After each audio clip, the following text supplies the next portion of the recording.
বিশ্ব নবীকে তারা জাদু করছে। আপনি আশ্চর্য হবেন, ইহুদির বাচ্চারা দুইটা জিনিসে পারদর্শী ছিল, একটা হলো বদনজর দেওয়া, আরেকটা হলো কালো জাদু করা। বদনজর বুঝেন তো আপনারা, কি বলেন? চোখ লাগে, চোখ, দৃষ্টি, বদনজর। রাসূল করিম সাল্লাল্লাহু আলাইহি ওয়াসাল্লাম বলেছেন বদনজর এত ভয়ানক, মানুষের তাকদীরকে পর্যন্ত বদনজর উলটপালট করে দেয়।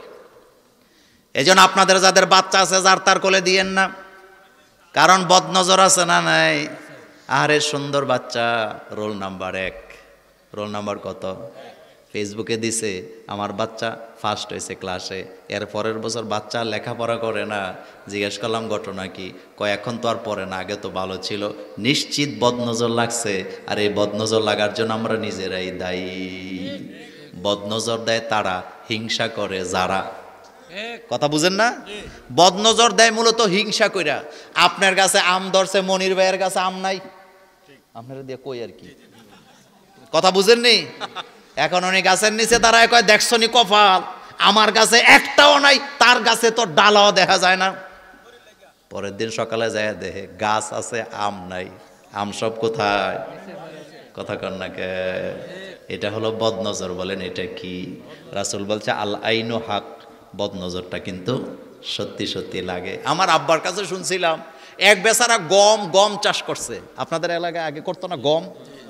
তো গম চাষ করার পরে এমন ঘাস উঠছে, গম গাছগুলি আর দেখা যায় না। তা আরেকজনে কইছে আমাদের গ্রামের অমুকে বদনজর লাগায়, হ্যাঁ রে একটু চাটা খাওয়াইয়া যদি দেখাই তারো, একটু যদি গাছটির দিকে তাকায় যদি মরে যায়। 2 দিন চা খাওয়াইয়া মানে খাতিল টাতিল করছে আর কি, বুঝছেননি কথা। পরের দিন কয় দোস্ত চল তোর হলো একটু জমিটা দেখতে যাব। গেছে, যাওয়ার পরে যাইয়া দেখে ঘাস আর গাছ। তো বেটা বলতেছে আরে গম গাছগুলা দারুণ ছিল, কিন্তু গাছগুলার কারণে দেখা যায় না। পরের দিন সকালে যায় দেখে গাছের জায়গায় গাছ আছে, গম গাছগুলা সব মরে গেছে। ভাইজান এমনি এমনি বলি নাই, আমাদের দেশে লাউ গাছে মহিলারা ঝাড়ু বাইন্দা রাখতো, আছে না? আমার জেঠিরে জিগে এলাম এটা বানছেন কেন? কয় নজর যাতে না লাগে। আমার কলেজের ভাইয়েরা এক ইহুদির বাচ্চাকে ভাড়া করছে টাকা দিয়া। মুহাম্মদ সাল্লাল্লাহু আলাইহি ওয়াসাল্লাম তো অনেক সুন্দর, তুমি একটু মুহাম্মদ সাল্লাল্লাহু আলাইহি ওয়াসাল্লামের চেহারার দিকে তাকায়া বদনজর দিও, যাতে তার গালের মধ্যে ঠোসা পড়ে যায়। কথা কি বুঝতেছে? ইহুদিকে ভাড়া করে নিয়ে আসছে। আমার কলিজার ভাইয়েরা রাসূলের কাছে আসছে ইহুদি বদনজর দেওয়ার জন্য। আল্লাহ কোরআনের আয়াত নাযিল করে জানায় দিলেন ফাজতাবাহু রাব্বুহু ফাজআলাহু মিনাস সলিহিন ওয়া ইয়াকাদুল্লাযীনা কাফারু লায়ুযলিকুনাকা বিআবসারিহিম লাম্মা সামি'উয যিকরা ওয়া ইয়াকুলুনা ইন্নাহু লামাজনুন। আল্লাহ বলেন হাবিব ইহুদির বাচ্চারা আপনাকে বদনজর দিয়ে আপনার চেহারাটা নষ্ট করে দিতে চায়। আমি আল্লাহ ঘোষণা দিলাম আপনি হাবিবের দিকে যারা চোখ তুলে তাকাবে আমি তাদের চোখ দুইটা জনমের মতো অন্ধ বানায় দেব। তাহলে বোঝা গেল বদনজরটা আছে। কথা কি বুঝতেছেন? বদনজর আছে না নাই? বদনজর আছে আমার কলেজের ভাইয়েরা। রাসূলের চেহারা মোবারক এত সুন্দর ছিল। আবু জহেল একদিন রাসূলের সামনে আইসা কয় মুহাম্মদ সাল্লাল্লাহু আলাইহি ওয়াসাল্লাম একটা কথা বলতে চাই। রাসূলকে প্রতিদিনই তো বলো, কি বলবা বলো। আবু জহেল কয় মুহাম্মদ তোমার চেহারা দেখলে আমার জিদ লাগে। কথা বুঝেন না? বলতেছে তোমার মতো কুৎসিত, সহিহ মুসলিমের হাদিস এটা, বলতেছে তোমার মতো কুৎসিত চেহারার মানুষ আমি আজ জীবনে দেখি নাই। আপনার কসবাতে যদি আমার নবীকে এরকম কথা কেউ বলে তার হাড্ডি গুড্ডি পাওয়া যাবে? যুবকেরা জুতা দিয়ে পাড়ায় তারা শেষ করে দিবে। আমার কলেজের বেড়া আমরা নবীকে এত বেশি ভালোবাসি, আমাদের বাপ মাকে গালি দিলে আমরা বরদাস্ত করতে পারি, কিন্তু আমার নবীকে কিছু বললে আমরা বরদাস্ত করতে পারি না। এই কারেন্টের তার আমাদের কলিজার সাথে আছে না? না। আবু জাহেল কয় মুহাম্মদ তোমার চেহারা কুৎসিত, তোমারে দেখলে আমার কেমন কেমন লাগে। আল্লাহ রাসূল কয় তুমি ঠিক বলছো। মায়ের কেমনে দেয় শোনো আগে। কয় তুমি হযরত আবু বকর সিদ্দিক কয়, হুজুর আমারও কথা আছে। রাসূল কয়, কি কথা? আবু বকর সিদ্দিক, আল্লাহর জাতের কসম করে বলি, আসমানের নিচে জমিনের উপরে আপনার চেয়ে সুন্দর মানুষ আমি জীবনে কোনোদিন দেখি নাই। আল্লাহর নবী বললেন, তুমি ঠিক বলেছ। হযরত ওমর কয়, হুজুর আবু জহিল্লারটাও ঠিক, হযরত আবু বকর সিদ্দিকেরটাও ঠিক, আসলে পার্থক্যটা কি?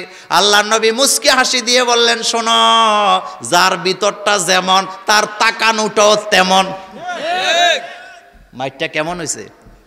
উস্তাদের মায়ের। আল্লাহ রাসূল বললেন, যার ভিতরটা যেমন তার তাকানোটাও তেমন। আবু জহিলার ভিতর কালো, সেজন্য আমার দিকে কালো নজরে তাকায়, তার কাছে কালো কালো লাগে। আর আমার আবু বকর সিদ্দিকের ভিতর পরিষ্কার, তাকানোটাও পরিষ্কার, সেই জন্য তার কাছে সুন্দর লাগে। বোঝা গেল একটা প্রবাদ বাক্য আরবিতে আছে, আলমারউ ইয়াকিসু আলা নাফসিহি, মানুষের ভিতর যদি পরিষ্কার হয় তার তাকানোটাও পরিষ্কার হয় কি হয় না। এজন্য হিংসুক মানুষেরা নজর দিলে বদনজর লাগে। কথা বুঝাইতে পারি নাই? হিংসুক মানুষেরা নজর দিলে বদনজর লাগে, কারণ বদনজর দেয় তারা, হিংসা করে।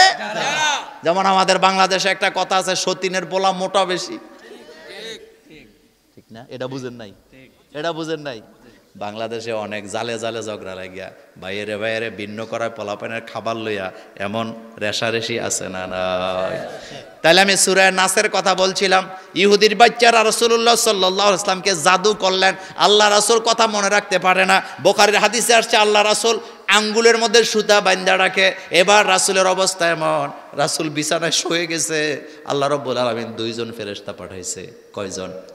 রাসূল শোয়া, দুইজন ফেরেশতা এখানে দাঁড়ায়া, এক ফেরেশতা আরেক ফেরেশতারে বলতেছে, মুহাম্মদ সাল্লাল্লাহু আলাইহি ওয়াসাল্লামের কি হয়েছে, উনি বিছানায় ভাবে শুয়ে থাকে কেন? এবার দ্বিতীয় ফেরেশতা বলতেছে, মুহাম্মদ সাল্লাল্লাহু আলাইহি ওয়াসাল্লামকে ইহুদির বাচ্চারা জাদু করছে। এই কথাগুলো রাসূলকে শোনায় ফেরেশতারা বলা বলি করতেছে।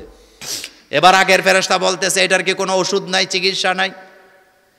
এবার দ্বিতীয় ফেরেশতা জবাব দিলেন, হ্যাঁ আছে, 2টা সূরা আছে, যদি তেলাওয়াত করে মুহাম্মদ সাল্লাল্লাহু আলাইহি ওয়াসাল্লাম মুক্তি পাবে। এবার ওই ফেরেশতা বলতেছে, ওই 2 সূরা কি? এবার ওই ফেরেশতা তেলাওয়াত করতেছে, কুল আউযু বিরাব্বিন নাস, পড়েন, কুল আউযু বিরাব্বিন নাস মালিকিন নাস ইলাহিন নাস মিন শাররিল ওয়াসওয়াসিল খান্নাস আল্লাযী ইউওয়াসওয়িসু ফি সুদুরিন নাস মিনাল জিন্নাতি ওয়ান নাস। আল্লাহ রাসূল প্রতি নামাজের পরে সূরা নাস, সূরা ফালাক তেলাওয়াত করতে শুরু করলেন। অল্প দিনের মধ্যে রাসূলকে মুক্তি দিলেন কে? এটা তো রাসূলকে দেওয়া হয় নাই, বরং আমাদেরকে শিক্ষা দেওয়া হইতেছে। কিয়ামত পর্যন্ত রাসূলের উম্মতেরা যদি প্রত্যেক নামাজের পরে সূরা নাস আর সূরা ফালাক পড়া নিজের শরীরের মধ্যে ফু দেয়, পৃথিবীর কোন ইহুদির বাচ্চারা তাকে কালো জাদু করা সম্ভব হবে না। এবার বলেন, কোরআনে চিকিৎসা নাই? কোরআনে চিকিৎসা নাই? অনুনাজ্জিলু মিনাল কোরআন মা হুয়া শিফা। গতকালকের আগের দিন পত্রিকায় তাফসীর পড়তে যে একটা আর্টিকেল পড়ে আমি আশ্চর্য হলাম। ওই পত্রিকার একটা আর্টিকেল আসছে, সেখানে বলা হয়েছে, পৃথিবীর কোনো ডাক্তার যদি কোনো রোগীকে হসপিটাল থেকে বের করে দেয়, আর যদি বলা দেয় যে তোমার আর হায়াত আছে এতদিন এতদিন, যা খাওয়ার খাও, ওই লোকটা ভালো হওয়ার জন্য ডাক্তারের কাছে আর যায় লাভ নাই, একটা রাস্তা খোলা আছে, তার জন্য কোরআনের চিকিৎসা। সে যদি নিয়মিত কোরআন থেকে চিকিৎসা নেয়, ইমানটা যদি শক্ত হয়, অবশ্যই আল্লাহ তাকে শাফা দিয়ে দেয়। এই আর্টিকেলটা একজন ডক্টরেট করা লোকে লেখছেন। তিনি বলেছেন, চিকিৎসা বিজ্ঞান যেখানে ফেল, আল্লাহর কোরআন সেখানে পাশ করে। সুবহানাল্লাহ কইতে ইচ্ছা হয় না? আচ্ছা, আপনাদের জীবনে এমন ঘটছে না যে ডাক্তার কইছে তুই আর বাঁচতি না, কিন্তু কয়দিন পরে হ্যাঁ সুস্থ? এরকম হয়েছে কি না?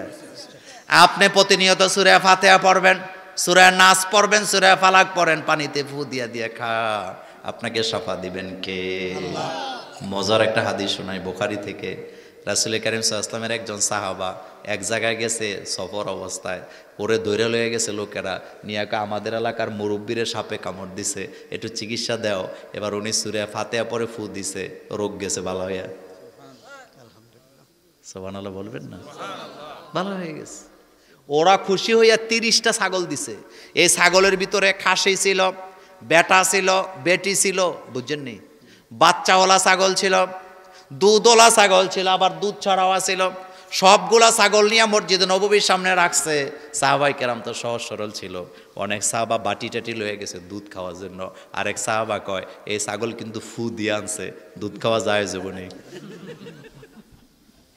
এবার ফতুয়ার জন্য রাসূলের কাছে গেছে, যায় বলছে হুজুর আপনার অমুক সাহাবা সূরা ফাতিহা পড়ে ফু দিয়া রুগী ভালো করে 30টা ছাগল পাইছে, খাওয়া যাবে নাকি? আল্লাহ নবী হাসি দিয়ে বললেন এই ছাগল সবার মধ্যে ভাগ করে দাও, তবে আমি মুহাম্মদ সাল্লাল্লাহু আলাইহি ওয়াসাল্লামকে একটা দিও। তার মানে বোঝা গেল আমি যদি বিসমিল্লাহ বলে আপনার পানিতে ফু দেই, আপনি যদি সুস্থ হন, হাদিয়া দেওয়ার মধ্যে দোষের কিছু। কিন্তু বাটপাড়িটা ওই জায়গায় 101 টাকা লাগবো, কথা কর না কেন? বাটপাড়িটা মূলত ওই জায়গায় যাইতে চাই না। আগে কথা শুনেন,